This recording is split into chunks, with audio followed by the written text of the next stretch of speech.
Before the first kings ruled Mesopotamia, before the pyramids rose from the desert, before the flood erased entire civilizations from the face of the earth, there was another humanity, a humanity older than memory, a humanity the gods themselves tried to erase. And according to the oldest Sumerian tablets ever discovered, the reason was not violence, not rebellion, not sin. It was knowledge. The first humans learned something they were never supposed to know, something so dangerous that the Anunnaki chose annihilation over coexistence. Tonight, we are going to descend into one of the darkest creation stories ever recorded. A story buried beneath broken clay tablets, untranslated Sumerian phrases, forgotten temple archives, and fragments scattered across museums from Baghdad to Philadelphia. So before we begin, take a moment to subscribe, leave a comment telling me where you're listening from tonight, and dim the lights. Because this story does not begin with humanity. It begins with a corpse. According to ancient Mesopotamian texts, the first humans were not created as children of the gods. They were manufactured. The Sumerians used a strange word for the earliest people, Lu. Modern translators simplify it as worker or man. But the literal meaning is far more unsettling. The one mixed in haste, not shaped carefully, not born naturally, mixed quickly, improvised, flawed from the beginning. The oldest fragments describing this process come from damaged tablets recovered from Nippur and later archived in the University of Pennsylvania collection.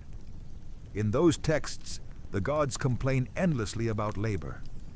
The canals must be dug, the rivers controlled, the cities maintained.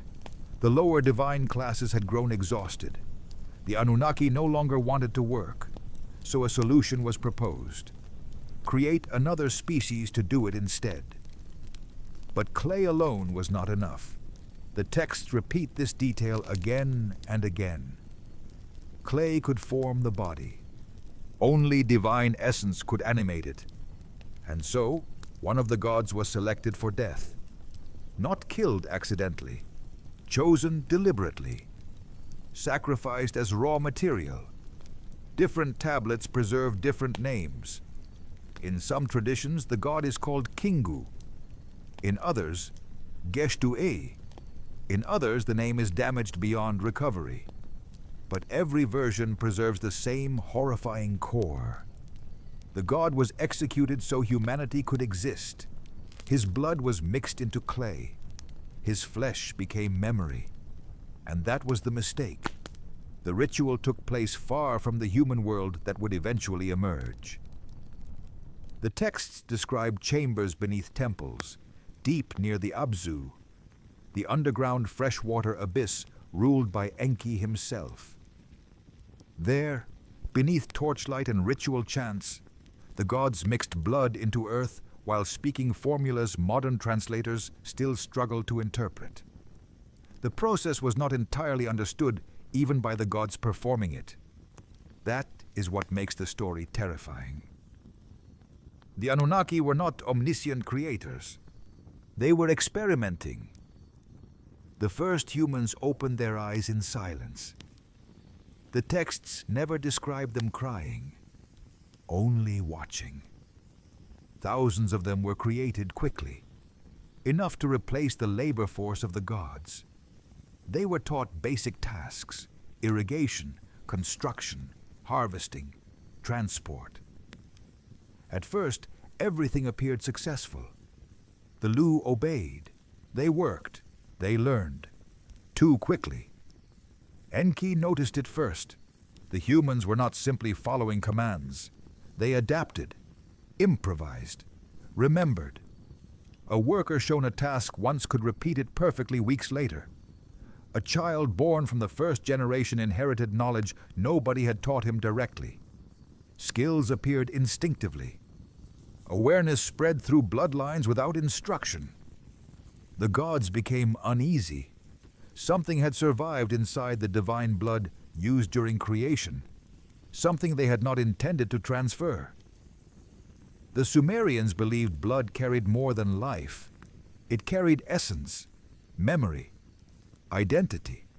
What modern people think of as consciousness, the ancient texts treated as inheritance woven directly into the substance of the body.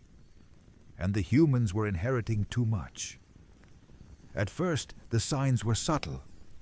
Workers pausing when gods passed nearby. Children staring at divine beings with recognition instead of fear. Men and women waking from dreams, describing places they had never seen, but that existed inside the realms of the Anunnaki. The humans could feel them, not worship them, feel them, as if the boundary between creator and creation had not fully formed.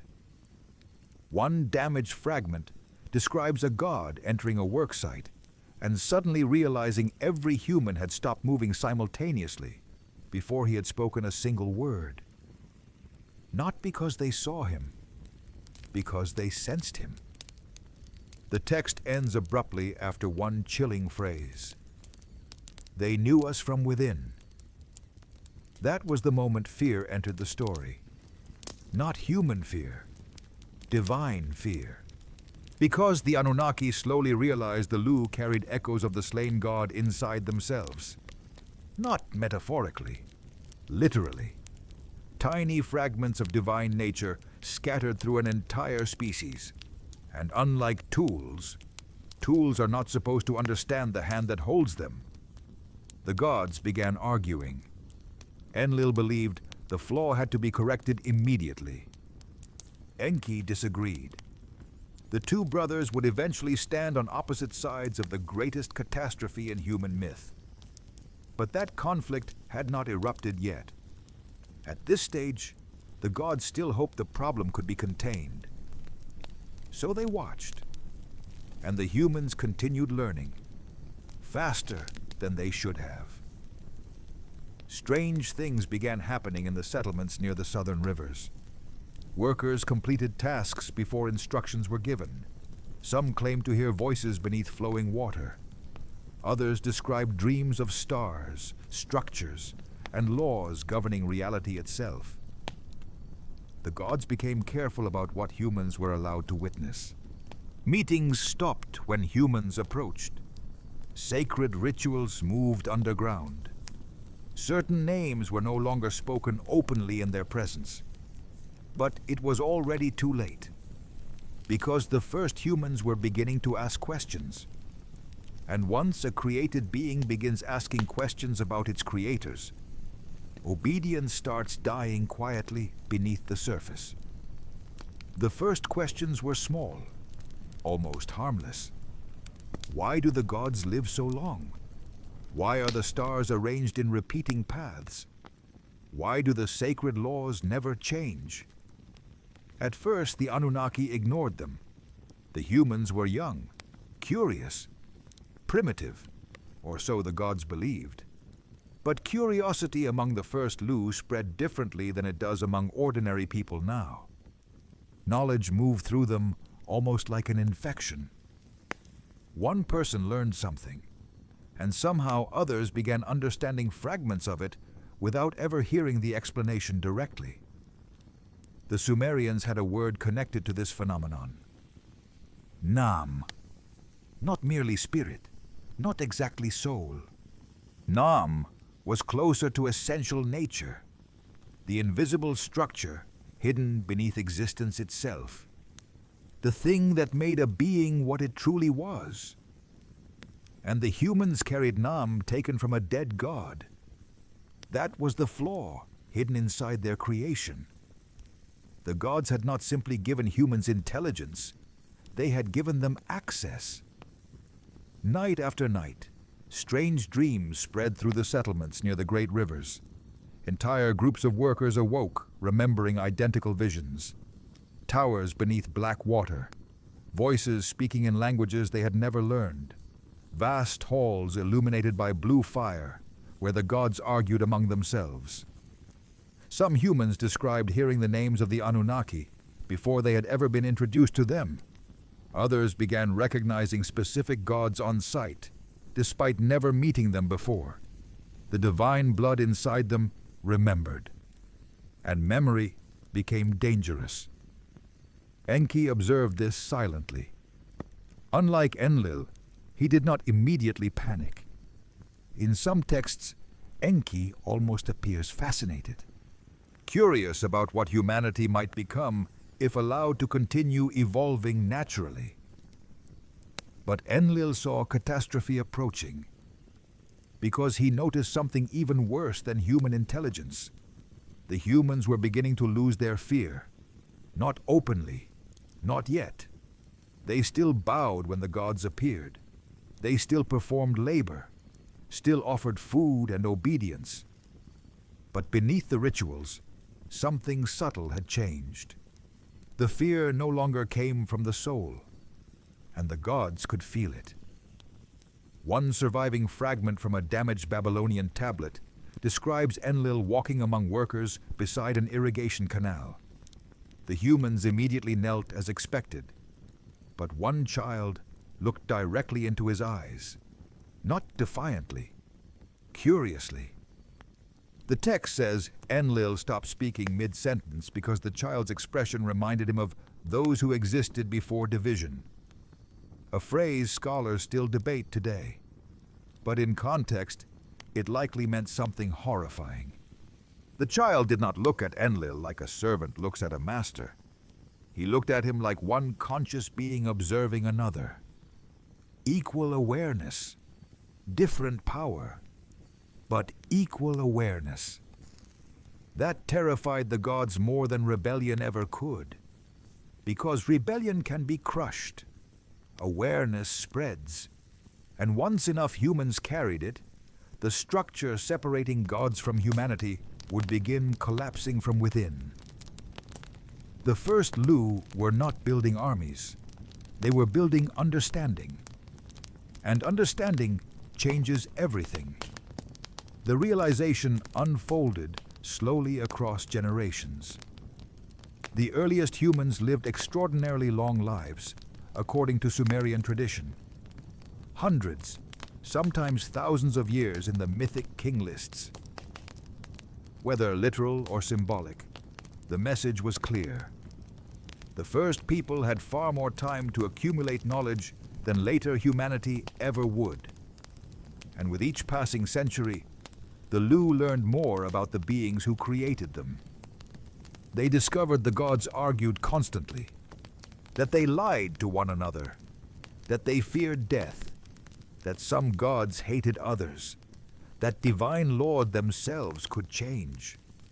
This last realization may have been the most dangerous of all. The Anunnaki ruled through the concept of cosmic order, the sacred decrees known as the Me, divine laws governing civilization, kingship, language, ritual, destiny itself. Humans were supposed to believe these laws were eternal, absolute, untouchable. But the first Lu began noticing contradictions. Cities rose and fell despite divine promises. Sacred laws shifted depending on which god held power. Rituals changed over time. Even destiny itself appeared negotiable. The humans reached a terrifying conclusion. The laws of the universe had been created, and anything created can potentially be altered. The implications were enormous. A being who believes reality is fixed remains obedient. A being who realizes reality was designed begins imagining redesign. That idea spread quietly among the first humans. Not through speeches, not through rebellion, through whispers near riverbanks, conversations in the dark, questions asked carefully between generations. And the gods heard enough to become afraid. The surviving tablets describe strange meetings among the Anunnaki during this period. Councils held behind sealed temple chambers. arguments so intense that lower divine servants were forced outside. Enki repeatedly defended humanity. Enlil demanded restrictions. Other gods shifted between them depending on the version of the story. But one detail remains consistent in nearly every tradition. The gods no longer trusted their own creation. And then came the discovery that changed everything forever. The humans learned the gods needed them, not symbolically, literally. The official temple explanation was simple. Humans existed to feed the gods through sacrifice: grain, wine, incense, livestock, offerings sustaining divine favor. But the first Lu sensed something deeper. The gods weakened when humans disappeared. During times of plague, famine, or war, the presence of the Anunnaki seemed to diminish. Their voices grew quieter. Their appearances became rarer. The humans began connecting patterns the gods hoped nobody would notice. Prayer strengthened divine presence. Human attention empowered sacred places. Rituals acted almost like fuel. The gods depended on humanity far more than humanity depended on them. That realization spread like poison through the ancient world. Because a servant who understands his master's dependence is no longer merely a servant. He becomes leverage.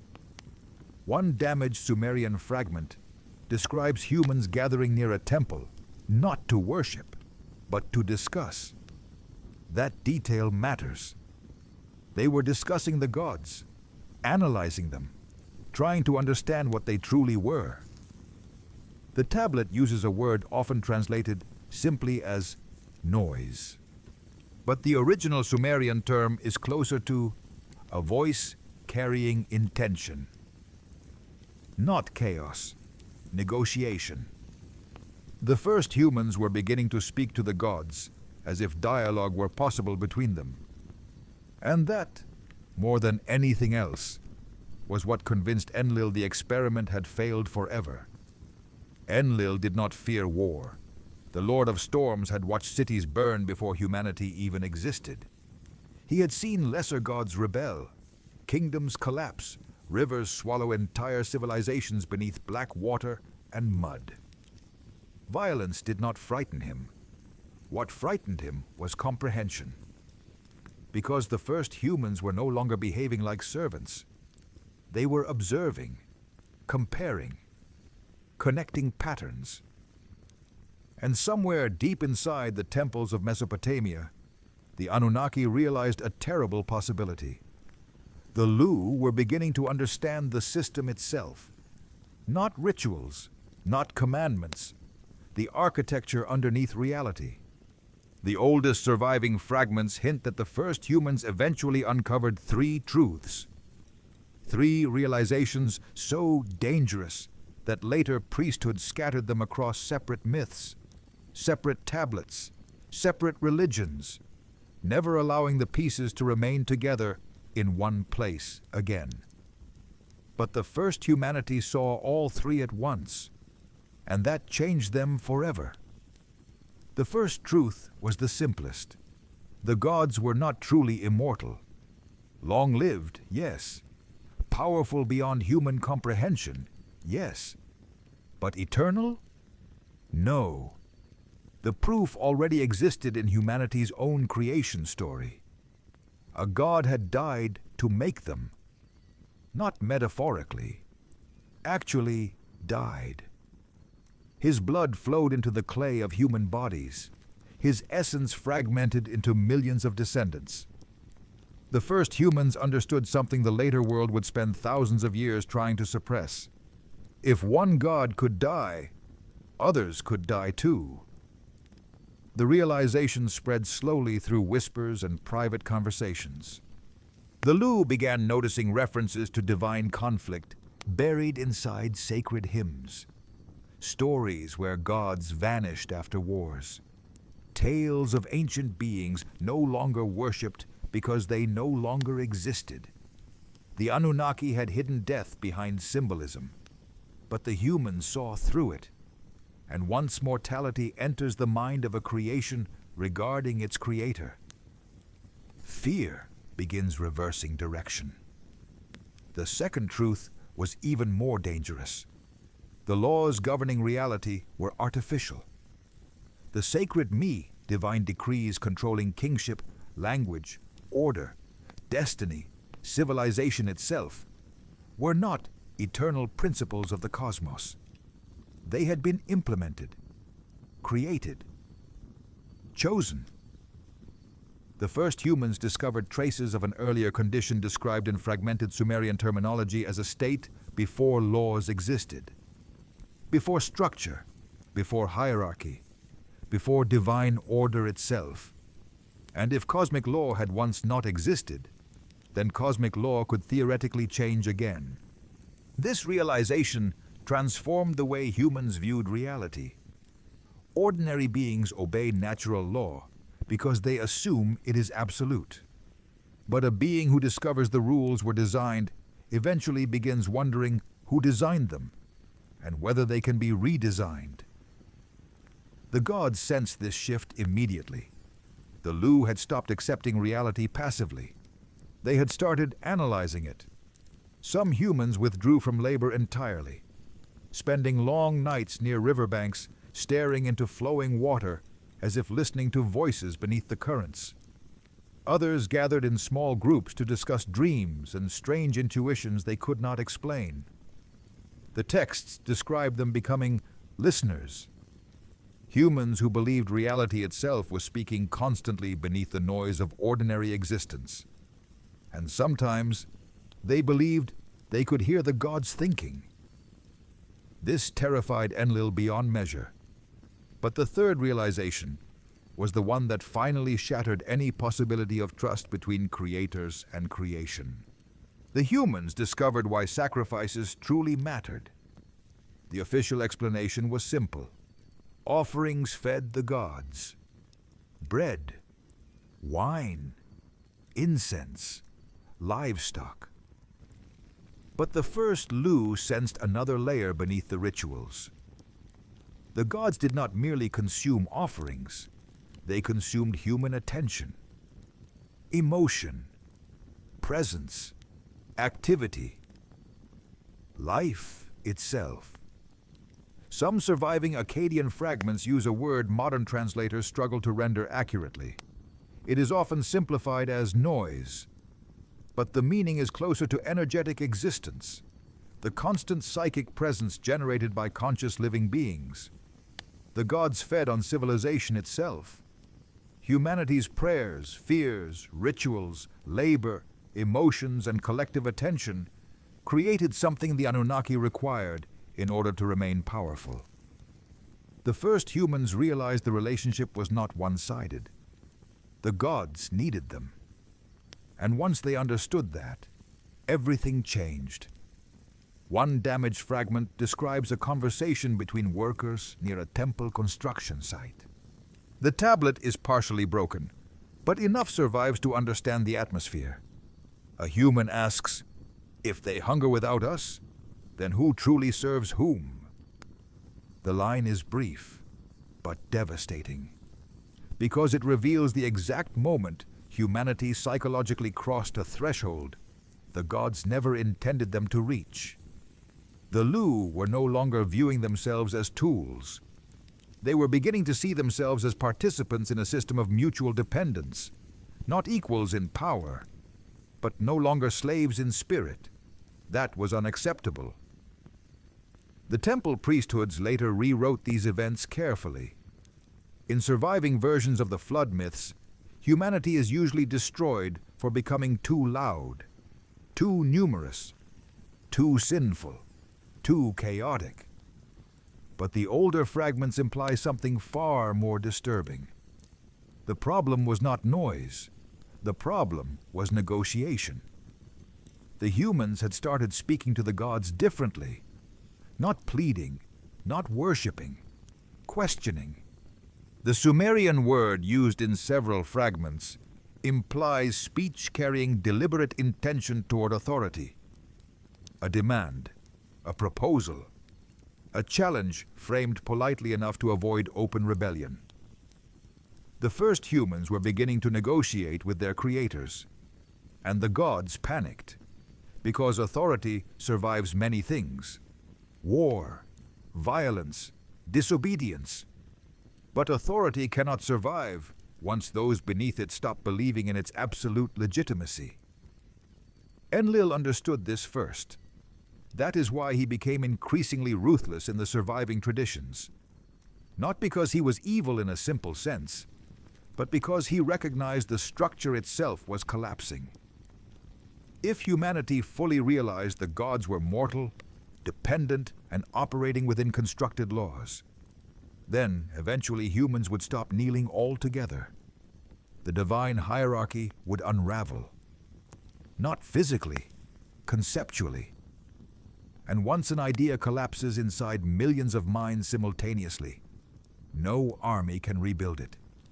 The councils among the Anunnaki became more desperate after this realization spread. Some gods argued humanity should simply be reduced in number. Others demanded stricter control through priesthoods and ritual systems. Enki warned repeatedly that destruction would not solve the core problem, because the flaw existed in the blood itself. The divine imprint could not simply be removed. Once placed inside humanity, it passed from generation to generation naturally. The humans remembered through inheritance, through dreams, through instinct, through whatever fragment of divine consciousness remained inside their bodies. One phrase appears repeatedly in damaged Sumerian fragments from this period: "What has been placed cannot be taken back."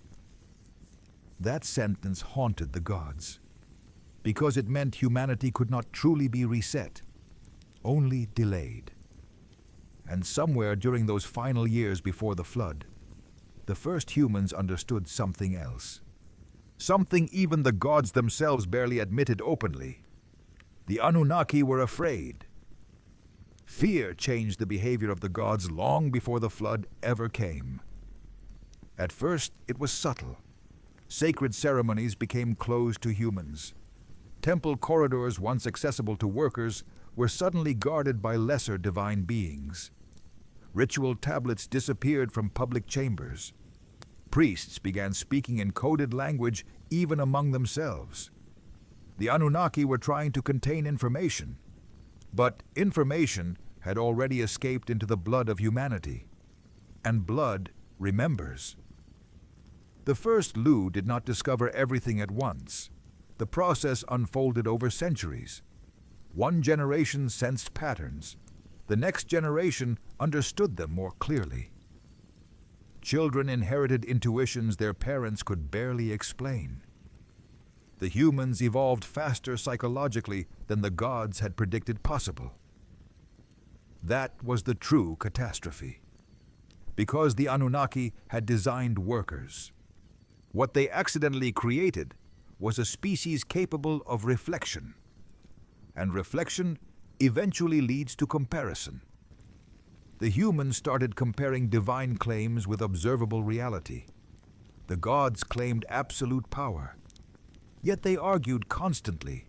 They claimed perfect wisdom, yet they feared questions. They claimed eternity, yet one of their own had died screaming beneath ritual blades so humanity could exist. Contradictions accumulated, and every contradiction weakened the structure holding the ancient world together. One surviving fragment describes a meeting between Enlil and several temple overseers near the city, later identified with Eridu. The text is badly damaged, but one exchange survives almost completely. An overseer asks, "What troubles the Lord of Wind? The humans still obey."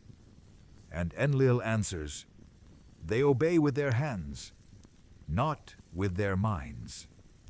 That distinction changed everything, because physical obedience is temporary. Mental obedience sustains civilizations. The first humans were beginning to separate the two. Outwardly, they continued building canals, temples, irrigation systems, roads. They bowed during ceremonies, offered sacrifices, sang hymns when commanded. But inwardly, they were changing. The oldest traditions describe groups gathering silently at night near rivers and abandoned construction sites. No chants, no rebellion, no violence, only discussion. Questions. Some humans reportedly claimed they could sense emotions from the gods themselves, flashes of fear, anger, exhaustion, hunger. Others described dreams where divine beings appeared weak, wounded, aging beneath their shining appearances. The boundary between humanity and the divine was becoming unstable, and the gods felt exposed. One Akkadian fragment describes Enlil waking suddenly during a council gathering because he sensed humans dreaming about him, not worshipping, dreaming, seeing him. The text says he became silent for a long time before speaking one sentence. They are looking inward now. The other gods reportedly understood immediately, because inward perception was never supposed to happen. Humans were meant to experience the world externally, through labor, ritual, survival, obedience, not through awareness, not through introspection. The divine blood inside them had awakened something deeper. And now the first Lu had begun asking the most dangerous question possible. Why were humans created at all? The official answer was labor. But the humans no longer believed that explanation fully. If labor were the only purpose, why use divine blood? Why transfer memory? Why create beings capable of understanding cosmic law? The first Lu began suspecting another motive existed beneath the official story, and in some fragments, they may have discovered it. Several damaged tablets imply the gods themselves were weakening before humanity's creation. Internal conflicts among the Anunnaki had destabilized their hierarchy. Some traditions even suggest certain divine beings had begun disappearing entirely before humans ever existed. The gods needed reinforcement, not soldiers, not servants. Consciousness, attention, presence. Human civilization functioned almost like an energy structure sustaining divine reality. Prayer strengthened the gods. Fear nourished them. Ritual anchored them to the material world. Human awareness itself acted as fuel. And the first humans realized this. That realization transformed the relationship permanently. Because once a servant understands his master, depends on him, submission becomes voluntary, and voluntary obedience can end. The first signs appeared quietly. Workers refusing rituals privately, children questioning temple stories, certain groups withdrawing from major cities entirely to live near rivers, marshes, caves, or ruins far from divine oversight. The texts describe them as those who listened beneath the earth, humans seeking knowledge outside official temple systems. Enki watched all of this carefully, and unlike the others, he did not entirely oppose it. That is what makes Enki so difficult to understand. Modern retellings simplify him into a benevolent protector of humanity. But the older texts suggest something far stranger. Enki may have anticipated all of this from the beginning. Some traditions imply he understood exactly what divine blood inside human bodies would eventually produce, which means the catastrophe unfolding before the gods was not an accident. It was predictable, perhaps even intentional. Enlil slowly began suspecting this. The relationship between the two brothers deteriorated rapidly during these years. Their arguments became legendary among lesser divine beings. Councils dissolved into shouting. Entire cities aligned themselves spiritually with one side or the other. Because beneath the conflict about humanity, another conflict existed. What should consciousness become? Enlil believed awareness must remain controlled through hierarchy. Enki believed consciousness naturally expands. The first humans became the battlefield where those philosophies collided, and the Lu themselves increasingly understood that conflict. Some began approaching temples not with offerings, but with requests, questions, demands for explanation. One surviving fragment records a human asking a temple priest, "If we carry the blood of the gods, why are we forbidden to know what the gods know?" The priest reportedly could not answer, because there was no safe answer. That single question contains the entire crisis. The humans had discovered inheritance, not symbolic inheritance, literal inheritance. The blood of a slain divine being flowed through humanity's veins. The first Lu increasingly viewed themselves not as separate from the gods, but connected to them, related. And relationship changes the psychology of obedience forever.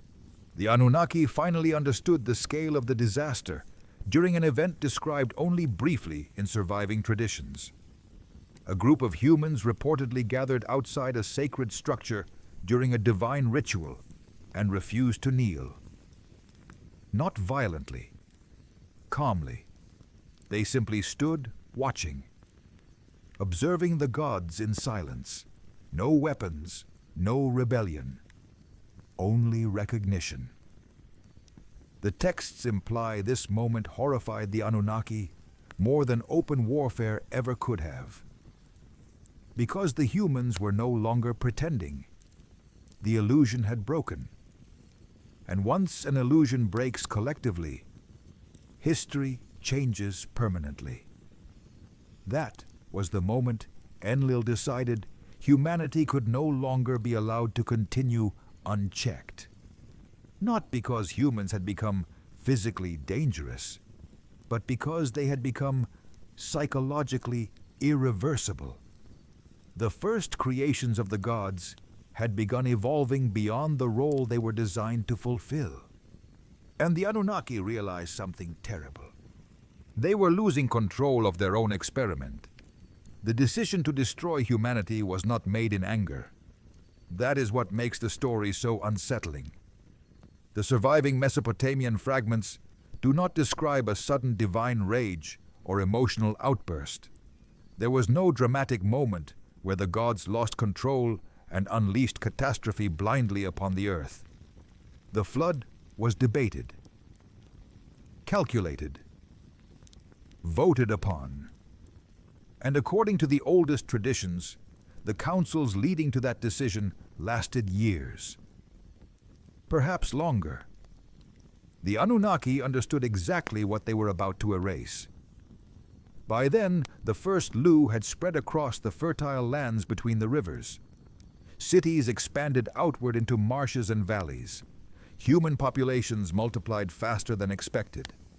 Knowledge passed through generations almost invisibly, embedded inside bloodlines, rituals, stories, and memory itself. The gods could feel the pressure building. Not military pressure, psychological pressure. Every generation of humans seemed slightly harder to control than the one before. Questions spread faster. Fear weakened. And the strange dreams continued.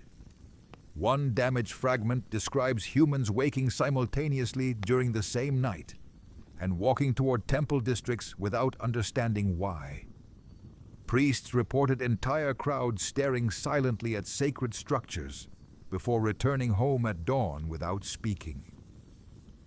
The gods interpreted this as contamination. The humans were synchronizing.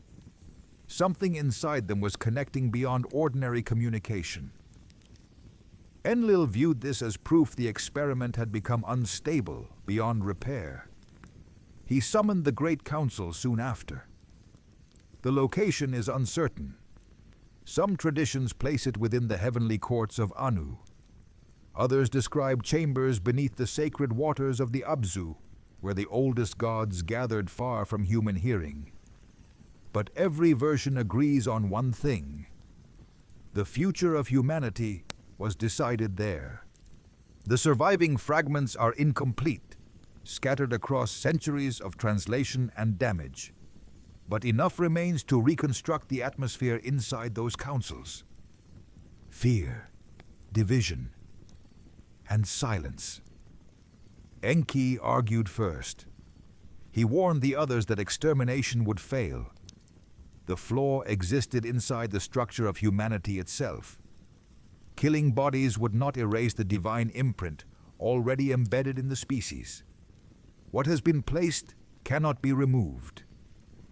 The phrase appears again and again across the surviving texts, like an echo the scribes themselves could not escape.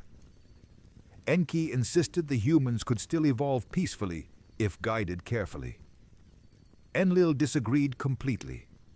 To him, the situation had already crossed the point of recovery. Because the humans no longer simply possessed forbidden knowledge, they had started using it. The Lu had begun approaching reality differently. Rituals lost their emotional power. Fear-based obedience weakened. More humans withdrew from temple systems entirely, forming isolated communities far from official divine oversight. And worst of all, they were beginning to speak openly about the weaknesses of the gods. The tablets never describe mass rebellion. No armies marched, no cities burned. The danger was subtler. Conversations, recognition, the erosion of sacred authority. One fragment records Enlil saying, "If they continue, they will look upon us without trembling." That sentence mattered deeply to the ancient world. Because divine hierarchy depended entirely upon psychological distance. Gods ruled because humans perceived them as fundamentally beyond comparison. But the first Lu were beginning to compare themselves anyway. Not physically, spiritually. The council divided sharply. Some gods proposed reducing the human population through plague. Others demanded stricter priesthood systems and memory suppression through ritual control. A few suggested isolating entire bloodlines, believed to carry stronger traces of divine inheritance. But none of those solutions addressed the central problem. Humanity remembered, and memory was spreading. Then Enlil proposed the flood. Not merely a disaster, a reset, a break severe enough to sever generational continuity completely. The destruction of nearly all living humans at once. The ending of collective memory. The beginning of a weaker humanity, easier to manage afterward. Several gods reportedly hesitated, not out of compassion, out of dependence, because by then the relationship between gods and humans had already become symbiotic. Human civilization sustained the temples, sustained rituals, sustained divine presence itself.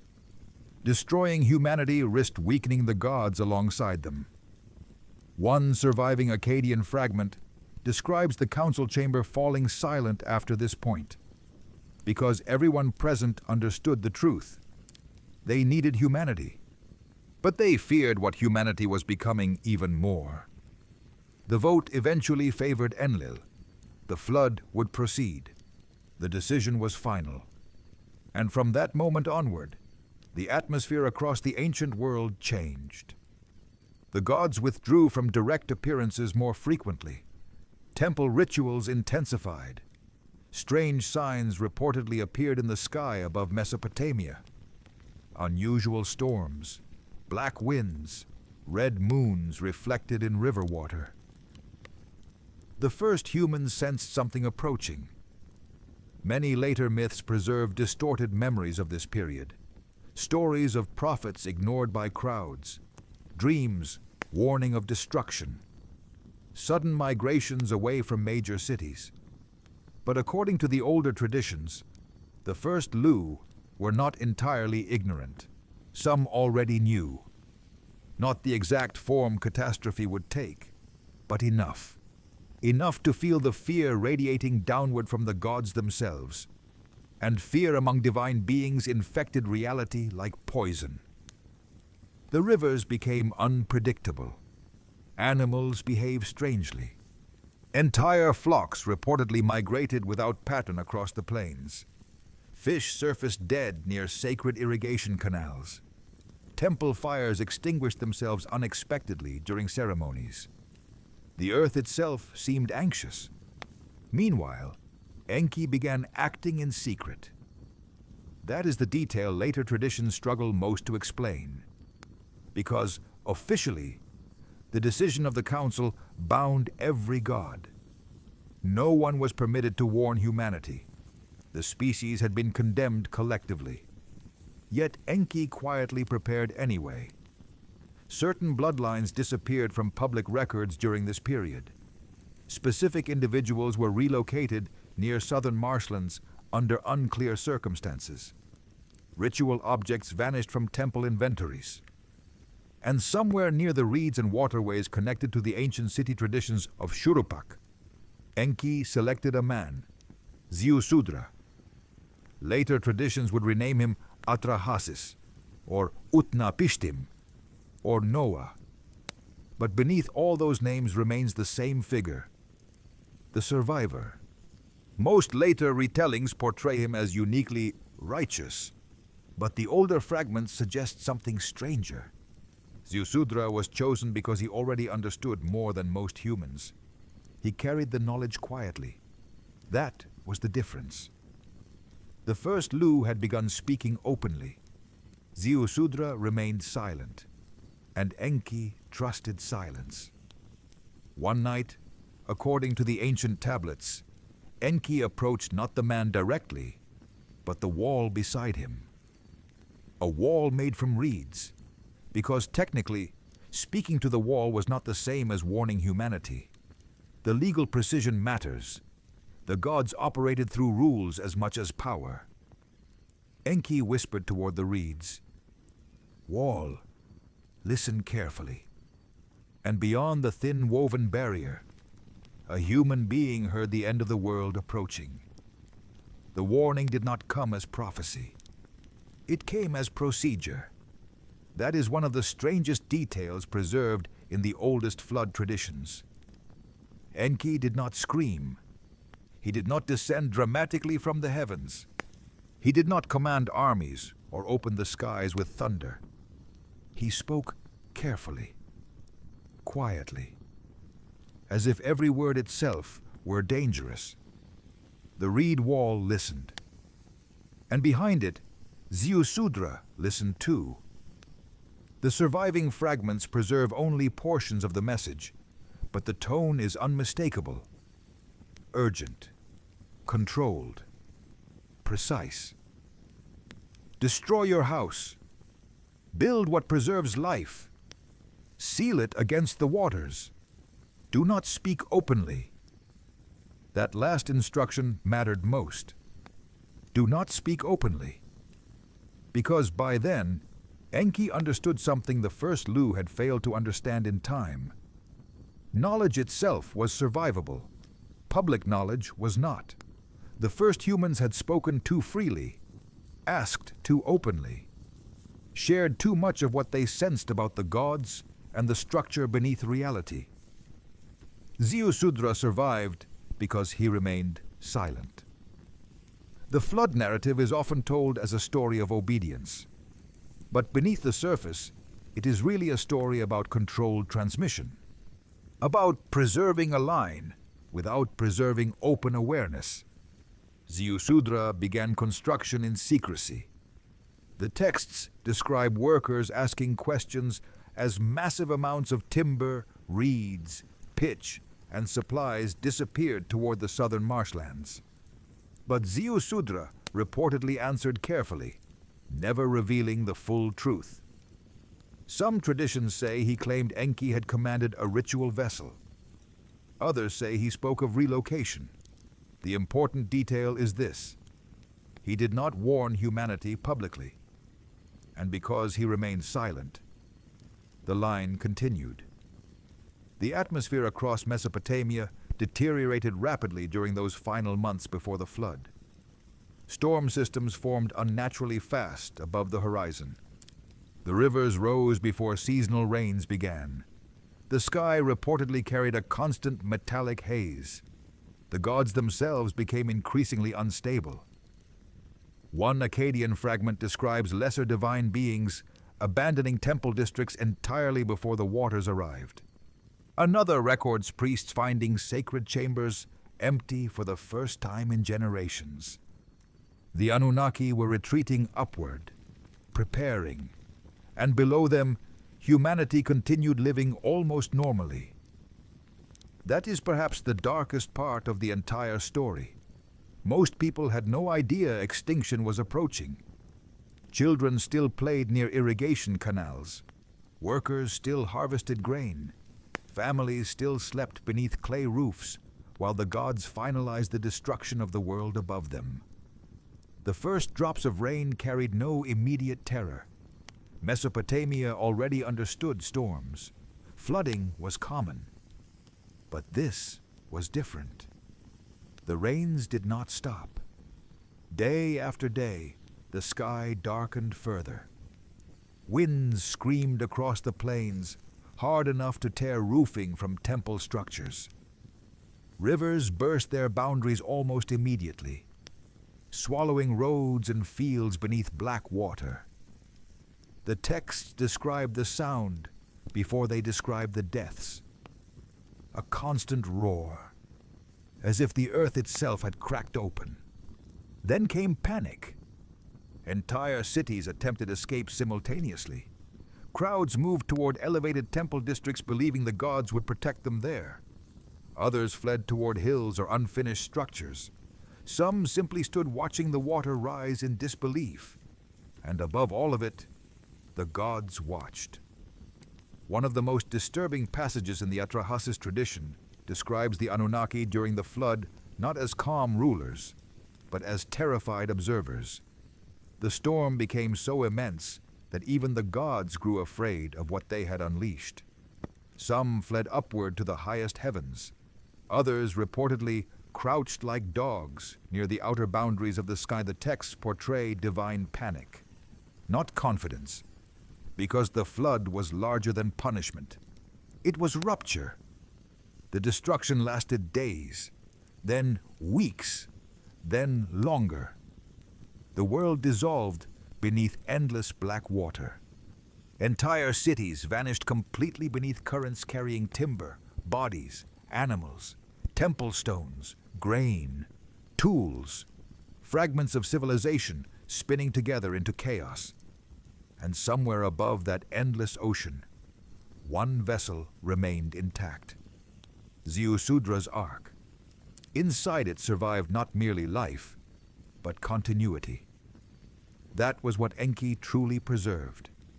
Continuity of memory, continuity of blood, continuity of the divine imprint the gods had tried to erase.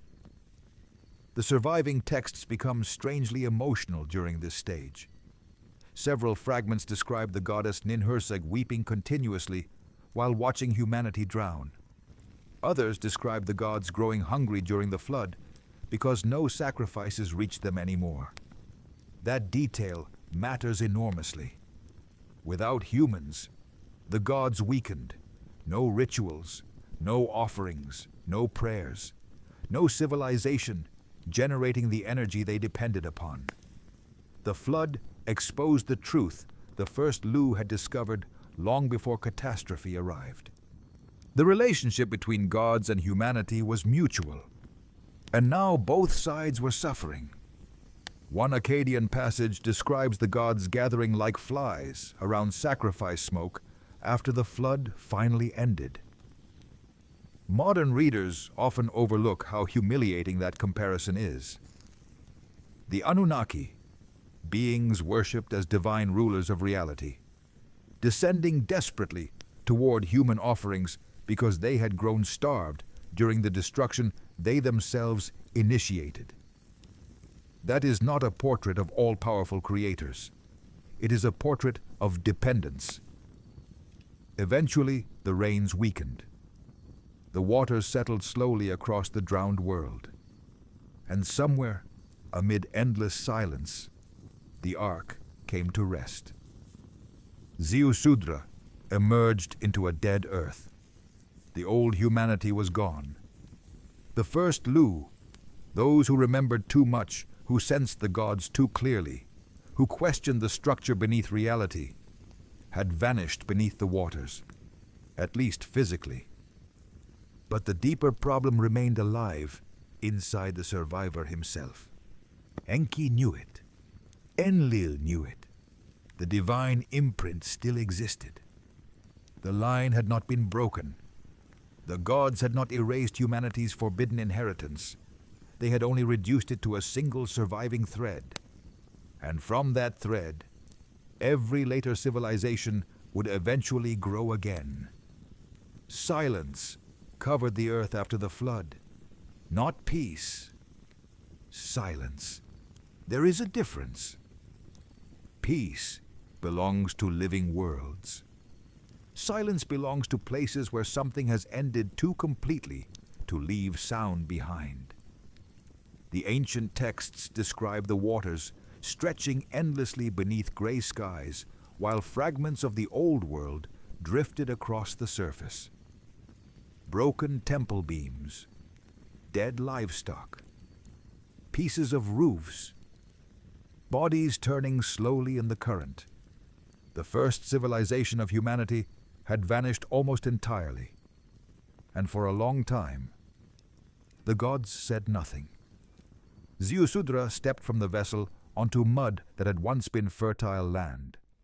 The surviving traditions describe him standing motionless for hours, staring across the drowned horizon without speaking, because he understood what had truly been destroyed.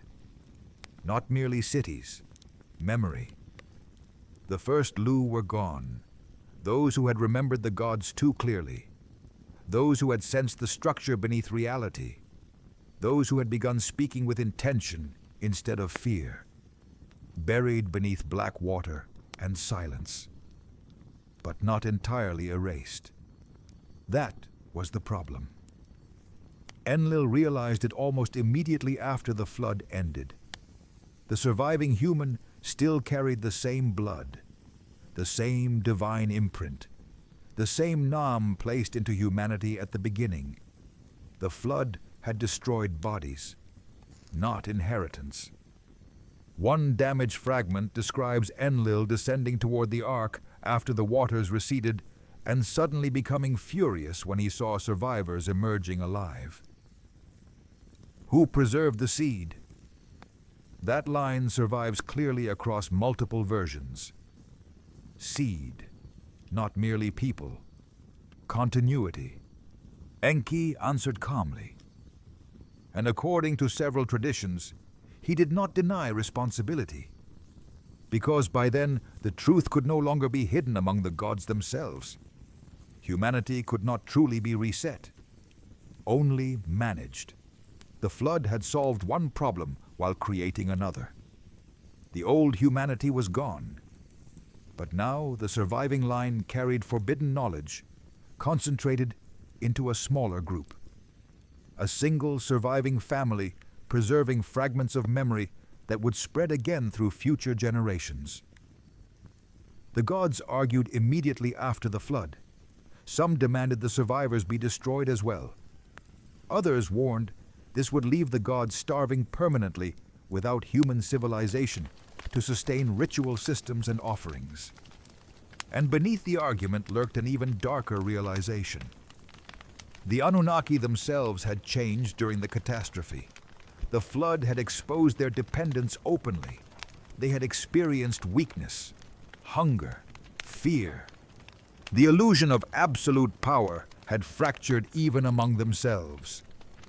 One Akkadian fragment describes the gods gathering around Ziusudra's sacrifice like flies over flesh.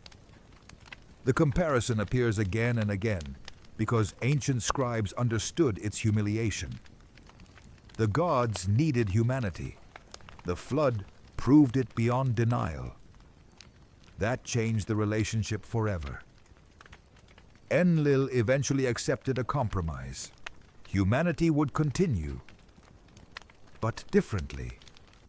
Smaller lifespans, controlled memory, stricter hierarchy. The surviving texts describe the post-flood world almost like a redesign of civilization itself. The gods no longer intended humans to develop freely, as the first Lu had.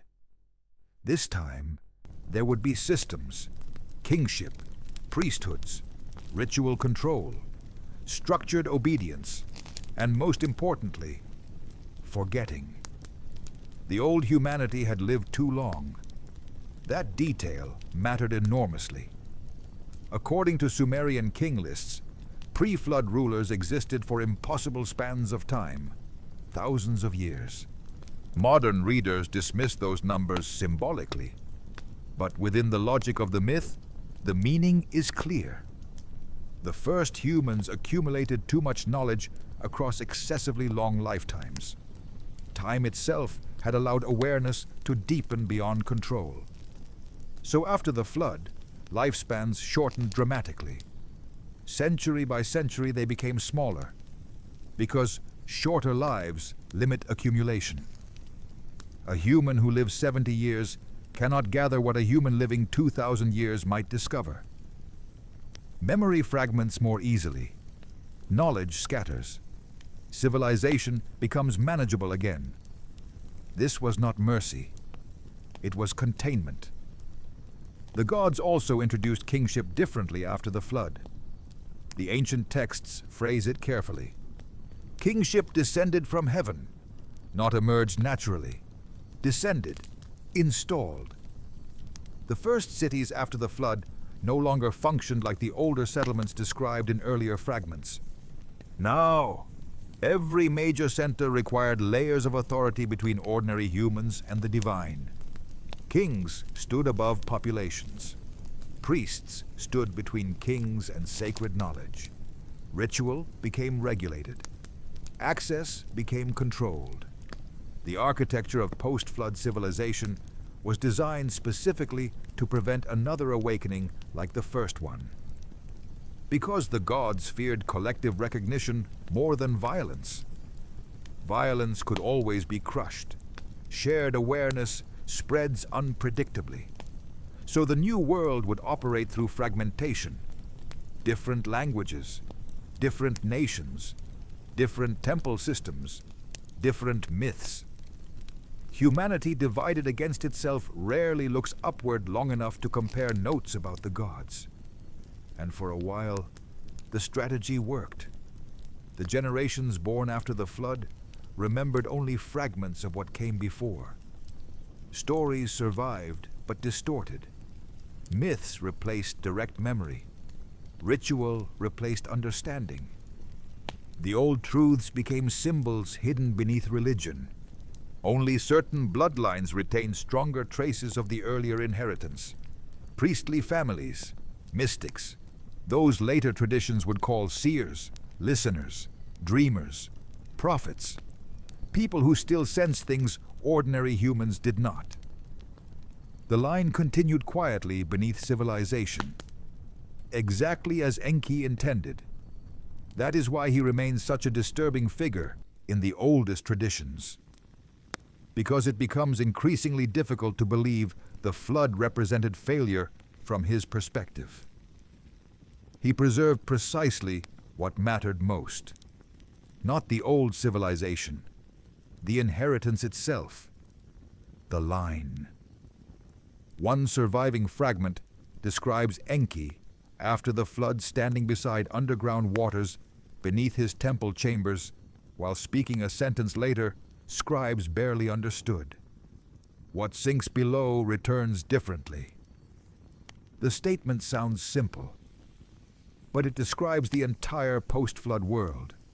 Humanity returned differently, smaller, shorter-lived, more divided, more controllable, yet still carrying traces of the same forbidden inheritance hidden deep beneath ordinary consciousness. The first Lu had spoken openly. The new humanity would inherit silence instead. Knowledge would survive through symbols, initiations, hidden rituals, dreams, fragments buried beneath myth, and somewhere beyond ordinary human reach. Ziusudra himself disappeared from history.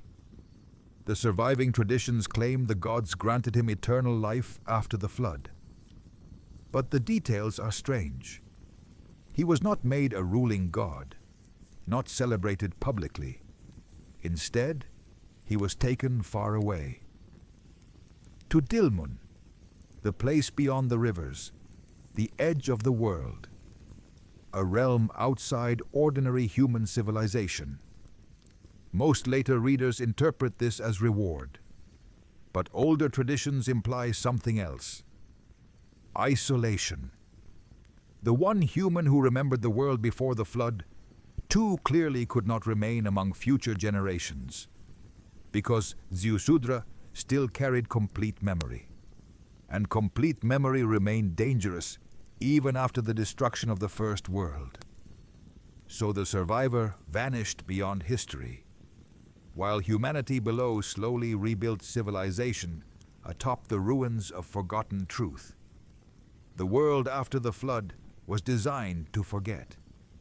That is the hidden pattern running beneath the earliest civilizations of Mesopotamia. The first humanity had known too much, so the second humanity would be surrounded by systems built specifically to limit understanding. And most people never realized those systems existed. The kings believed they ruled by divine favor. The priests believed they protected sacred order. Ordinary people believed the temples connected heaven and earth. But beneath all of it, another purpose operated silently. Containment. The first cities rebuilt after the flood rose carefully along the rivers once again. Eridu, Uruk, Ur, Lagash, sacred centers emerging from mud and memory like controlled experiments. And above each city stood the same structure. The temple, not merely a place of worship, a filter. The post-flood priesthoods became guardians of controlled knowledge.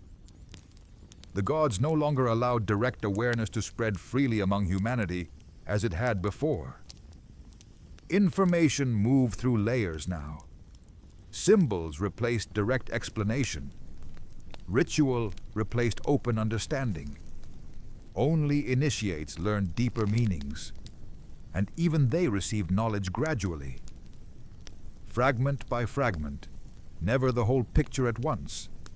This structure appears everywhere after the flood, in Sumerian temples, Egyptian mystery cults, Babylonian initiation systems, later priesthood traditions across the world. The pattern repeats too consistently to ignore. Humanity was being managed psychologically.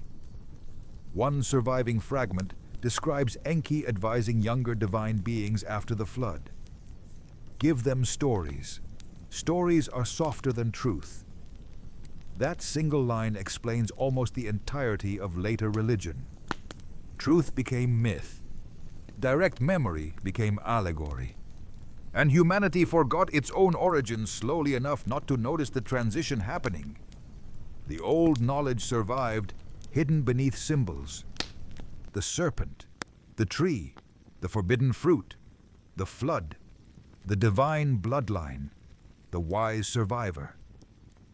Again and again the same structures reappear across later civilizations wearing different names, because the line survived. Quietly. The priesthoods understood this better than kings did. Kings controlled land, priests controlled memory, and memory determines reality over long enough periods of time. The post-flood temples therefore became something far more sophisticated than religious centers. They were systems for regulating consciousness itself. Rituals controlled emotional states. Chants synchronized groups psychologically. Sacred architecture altered perception through sound and light. Initiations fragmented information intentionally, and hidden beneath all of it remained traces of the older inheritance, The Nam inside humanity, still present, still sleeping beneath ordinary awareness.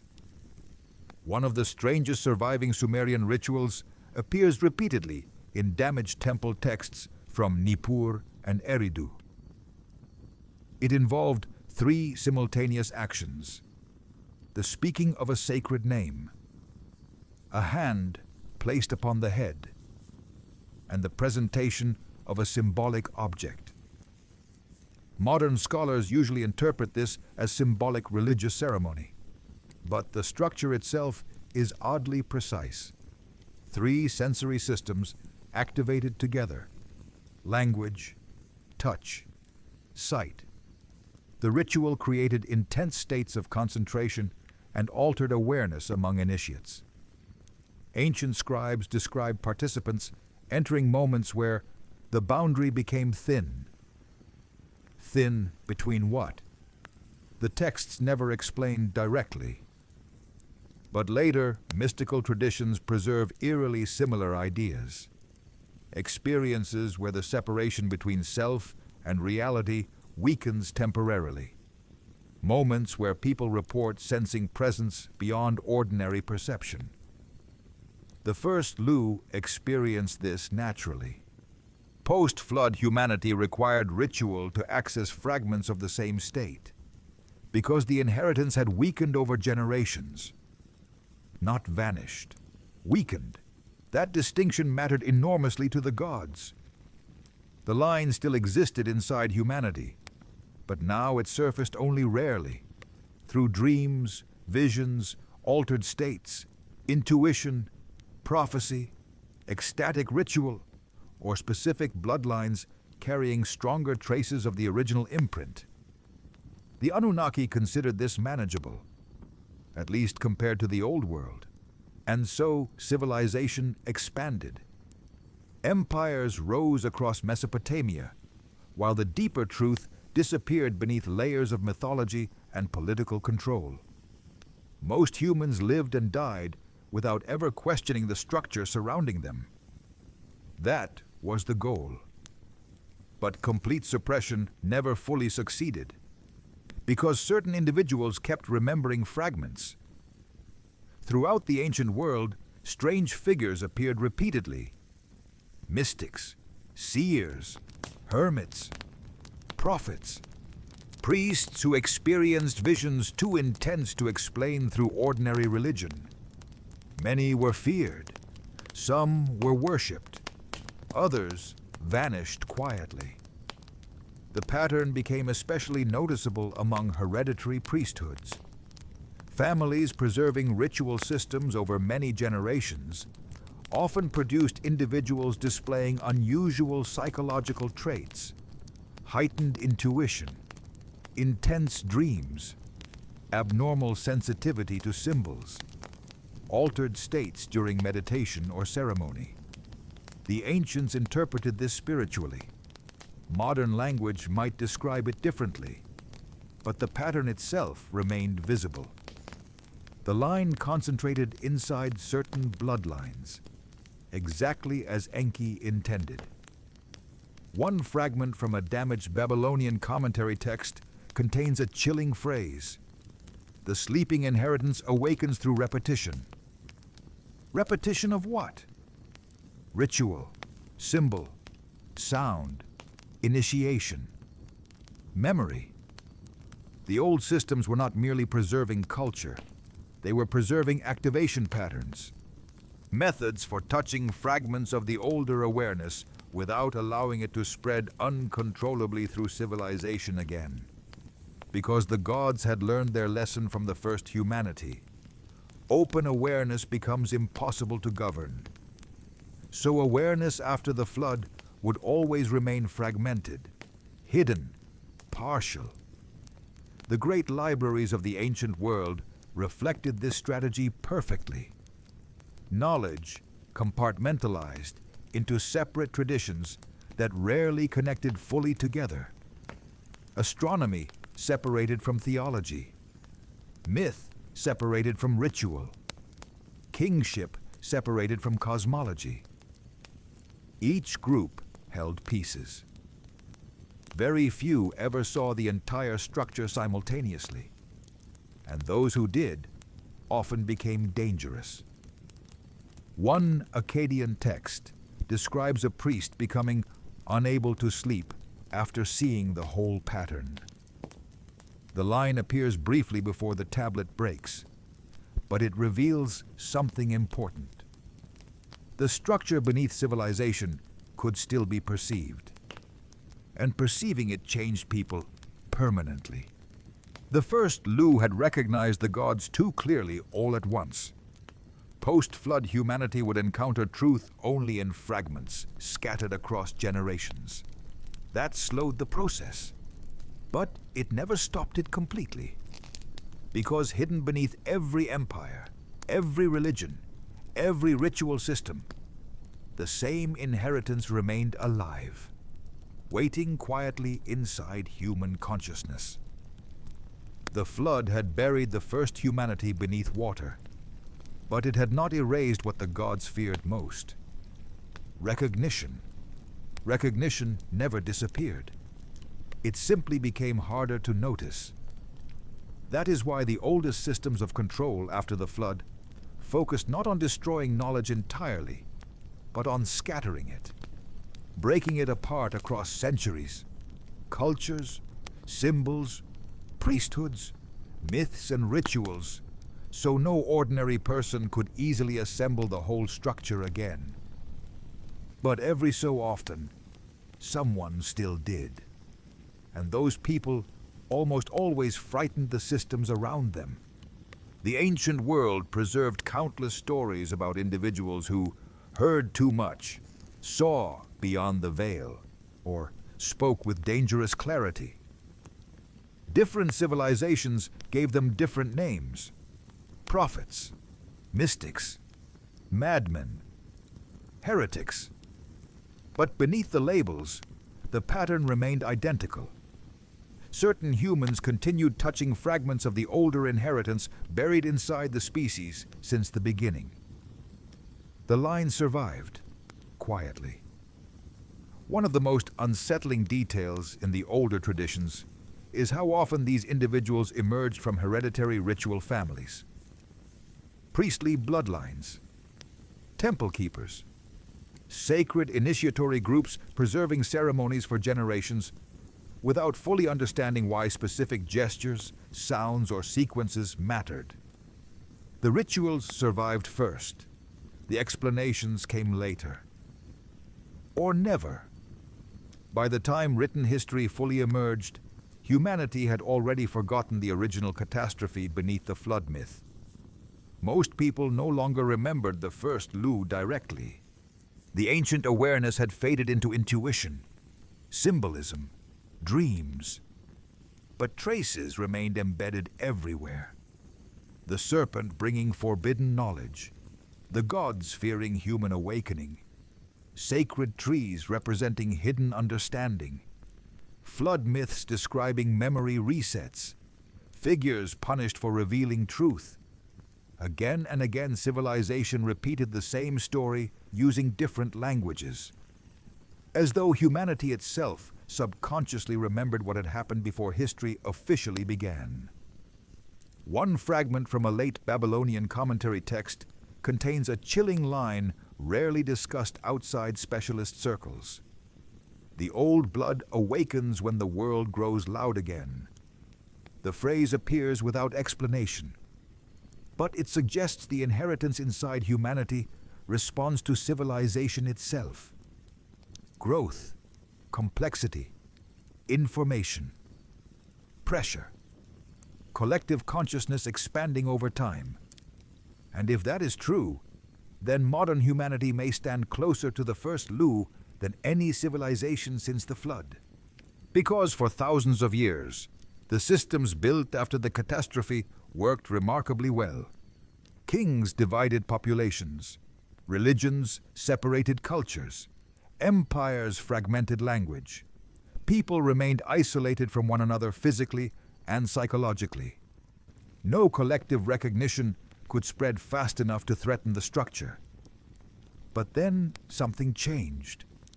Humanity became connected again, First through trade, then writing, then printing, then electricity, then global communication, and finally, the internet.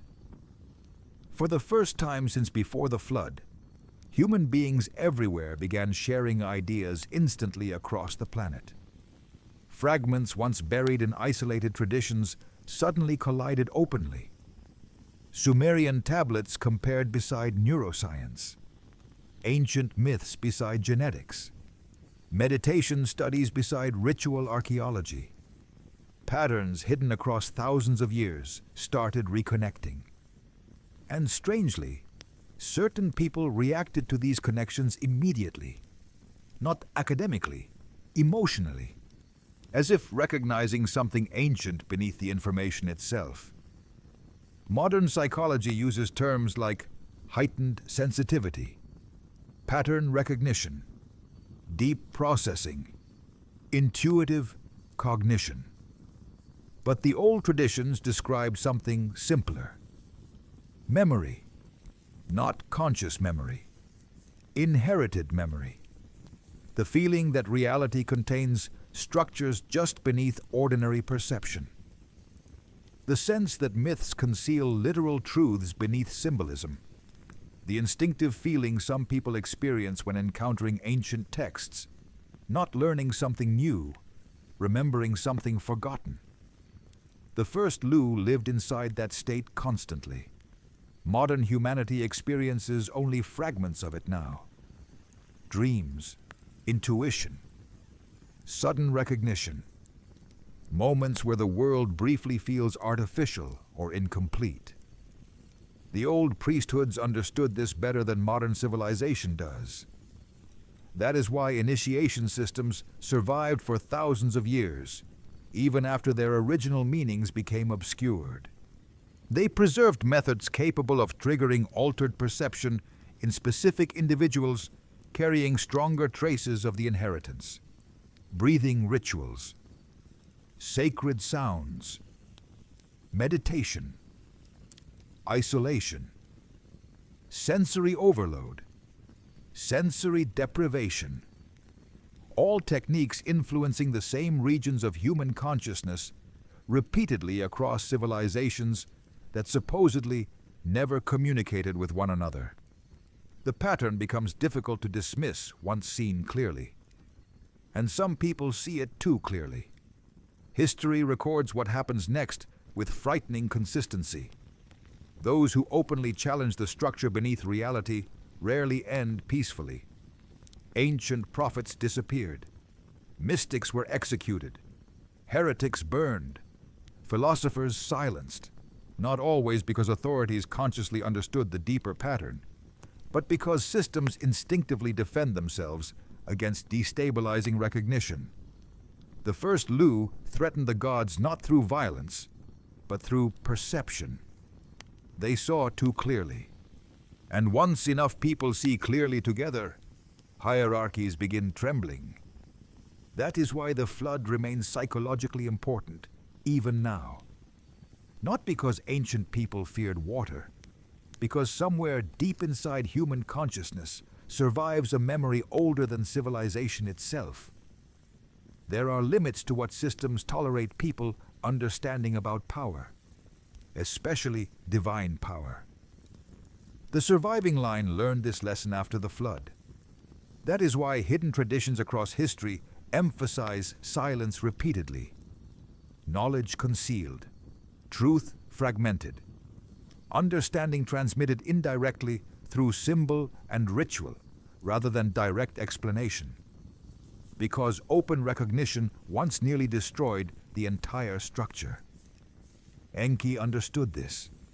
The first Lu did not. That was the difference. And now humanity exists in a strange position the ancient world could never fully imagine.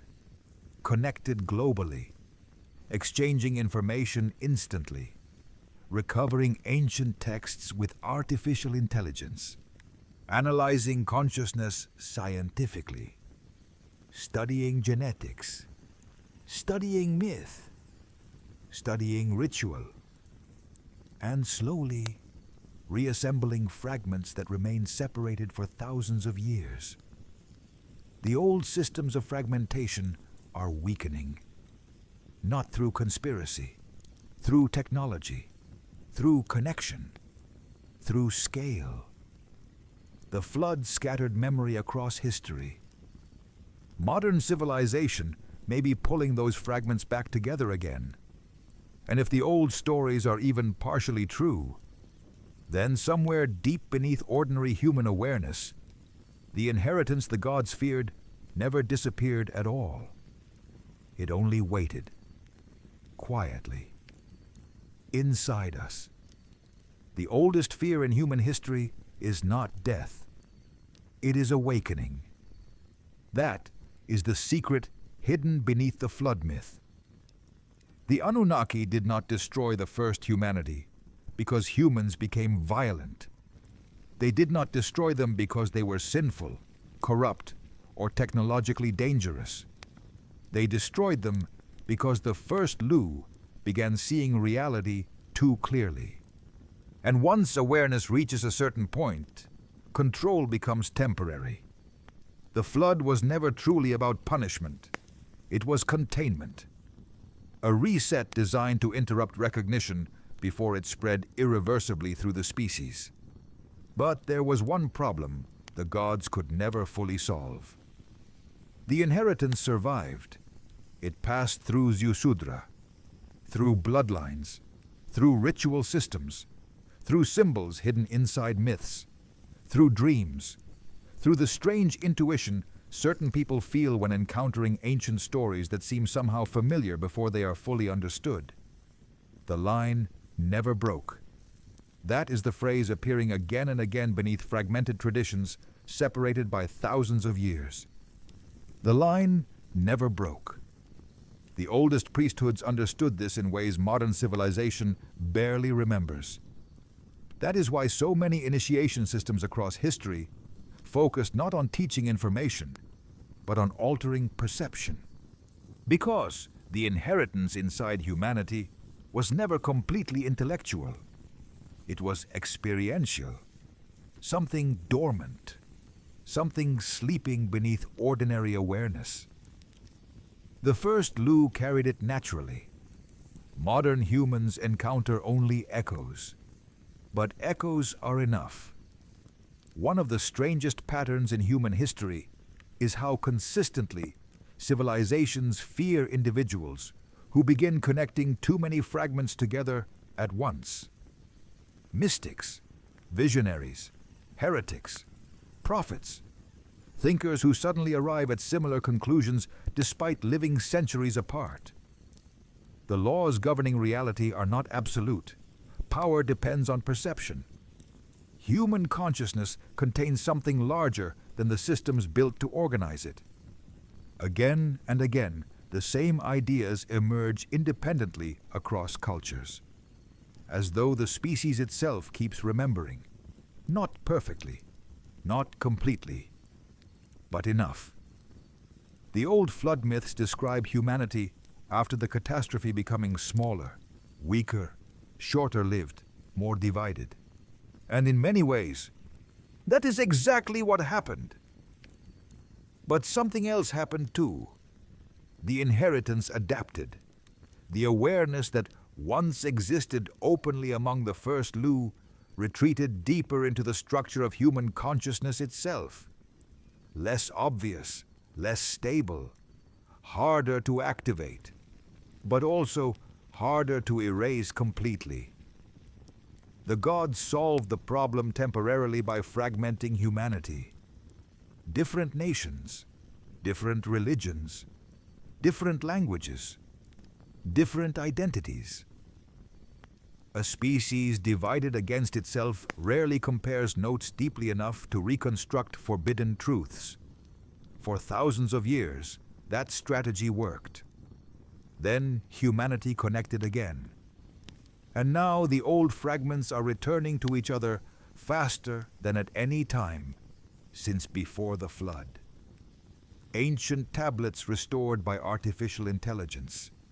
neuroscience, studying altered states once dismissed as purely mystical, genetics tracing ancient priestly bloodlines, comparative mythology, revealing identical structures hidden beneath unrelated religions. Everything reconnecting simultaneously, quietly, almost accidentally. And perhaps that is what makes this story unsettling. Not the possibility that the myths are literally true, but the possibility that ancient civilizations understood something profound about consciousness itself, long before modern humanity began rediscovering fragments of it scientifically. The first Lu may represent more than mythology. They may represent humanity before fragmentation fully took hold, before memory broke apart, before the species forgot how deeply connected awareness itself can become. The flood then becomes symbolic in a terrifyingly modern way, not merely destruction by water, but the deliberate interruption of collective understanding. And if that interpretation is even partially correct, then history after the flood begins looking very different. Civilization becomes not simply progress, but management. Systems layered upon systems regulating how much awareness spreads at any given time. Religion, politics, identity, information, noise, distraction, fragmentation, all keeping human attention pointed outward instead of inward. Because inward awareness changes people. The first Lu proved that. They looked inward and discovered the gods were not absolute. Modern humanity looks inward and discovers something equally destabilizing. Consciousness itself may be far stranger than civilization currently allows. That possibility frightens systems instinctively, perhaps because systems depend upon predictable perception to survive, and unpredictable awareness changes everything. The old Sumerian fragments preserved one final phrase connected to the earliest humanity. What has been placed cannot be removed, not erased, not drowned, not burned, not forgotten completely, only buried. The flood buried the first world beneath water. History buried it beneath myth. Religion buried it beneath symbolism. Time buried it beneath language itself. But buried things do not always remain buried forever. Sometimes they wait, quietly, beneath the surface of memory, beneath civilization, beneath identity, until enough fragments reconnect and humanity begins remembering again. Perhaps that is why these stories survived at all. Not as history, not as religion, but as warning. Because somewhere, long before recorded civilization began, the first humans discovered something about reality their creators desperately wished to hide. And according to the oldest surviving myths, the gods themselves were never able to fully erase it, even after the flood, even after thousands of years. Even now, the line remains unbroken, and somewhere beneath all the noise of modern life, the old inheritance is still listening.